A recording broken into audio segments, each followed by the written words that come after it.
اب مناسب معلوم یہ ہو رہا ہے کہ دنیا کے تمام لوگوں کو یہ واضح اعلان کر دیا جائے کہ اے دنیا کے لوگوں، اے دنیا کے باشی، اے ہندوستان کے لوگوں، دہشت گردی سے ہمارا کوئی واسطہ نہیں ہے، ہمارا دہشت گردی سے کوئی واسطہ نہیں ہے، ہمارا دہشت گردی سے کوئی تعلق نہیں ہے، ہم ہر قسم کی دہشت گردی کو مسترد کرتے ہیں اور اس سلسلے میں کسی تفریق کو روا نہیں رکھتے۔ دہشت گردی کلی طور پر ایک غلط چیز ہے، ایک ناعاقبت چیز ہے، خواہ اس کا مرتکب کسی بھی مذہب و ملت سے واسطہ رکھنے والا ہو اور معاشرے کی کسی بھی طبقے سے تعلق رکھتا ہو۔ یہ دہشت گردی ایک بری چیز ہے، ایک غلط چیز ہے اور اسلامی تعلیمات کی بھی سراسر منافی ہے۔ لیکن آج ان مدارس اسلامیہ کو دشمنان اسلام دہشت گردی کے اڈے بتلا کر ان کی بیخ کنی میں لگے ہوئے ہیں۔ حالانکہ مدارس اسلامیہ میں جس مذہب کی تعلیم دی جاتی ہے،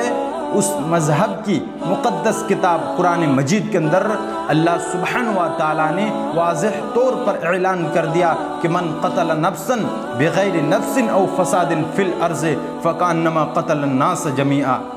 اس آیت کریمہ میں یہ بتایا گیا ہے کہ کوئی شخص ایک آدمی کو قتل کرتا ہے تو اس نے ایک آدمی کی قتل نہیں کی۔ اس آیت میں یہ بتایا گیا ہے کہ کوئی شخص کسی ایک آدمی کو قتل کرتا ہے تو وہ ایک آدمی کو نہیں بلکہ اس نے پورے دنیا کے لوگوں کو قتل کیا، اور جس نے ایک آدمی کو بخشتا ہے تو اس نے ایک آدمی کی جان نہیں بچایا۔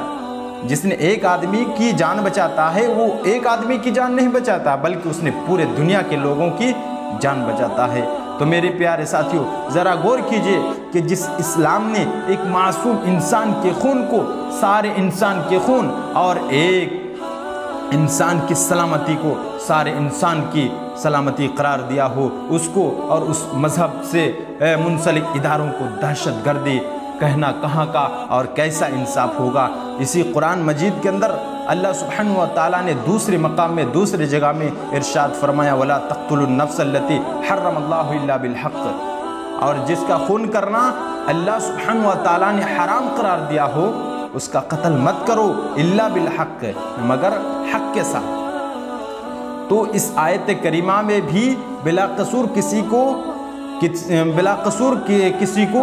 قتل کرنے سے روکا گیا ہے۔ تو اللہ سبحانہ و تعالیٰ نے کتنے شد و مد کے ساتھ روکا ہے۔ میرے پیارے ساتھیوں، کیا اتنا کو جاننے کے بعد کوئی ذی شعور صاحب عقل و خرد اور صحیح فکر و خیالات کا مالک یہ کہے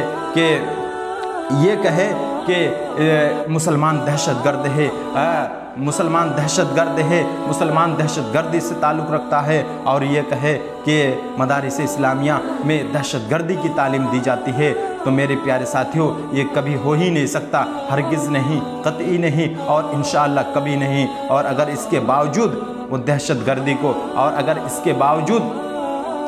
مدارس اسلامیہ کو، مذہب اسلام کو اور مسلمانوں کو دہشت گرد سمجھتا ہے تو یہ تو عقل و خرد کا دیوالیہ پن ہے۔ ہمارے دور کے ایک بڑے شاعر نے کیا ہی خوب کہا ہے کہ اب اس کو کیا کہیں، یہ مقدر کی بات ہے، وہ آگ سے جلا تھا میں شبنم سے جل گیا۔ میرے پیارے ساتھیوں، آخر میں نہایت درد مندی کے ساتھ ملت کے تمام مکاتب اور فکر کے تمام اکابر سے یہ گزارش کرنا چاہوں گا کہ آج کے پرآشوب حالات میں وقت کے تقاضے کو اپنی متوازن نظریہ کا اعلان و اظہار کر کے دشمنان دین و ایمان کا منہ بند کرنا ہوگا، اور یہ واضح کرنا ہوگا کہ حقیقت میں دور حاضر میں مدارس اسلامیہ کی اہمیت ہے۔ اسی طرح ہمارے مدارس اسلامیہ کے ماحول کو ایک معیاری ماحول بنانا ہوگا، ایک معیاری اسلامی ماحول کا نمونہ بنانا ہوگا،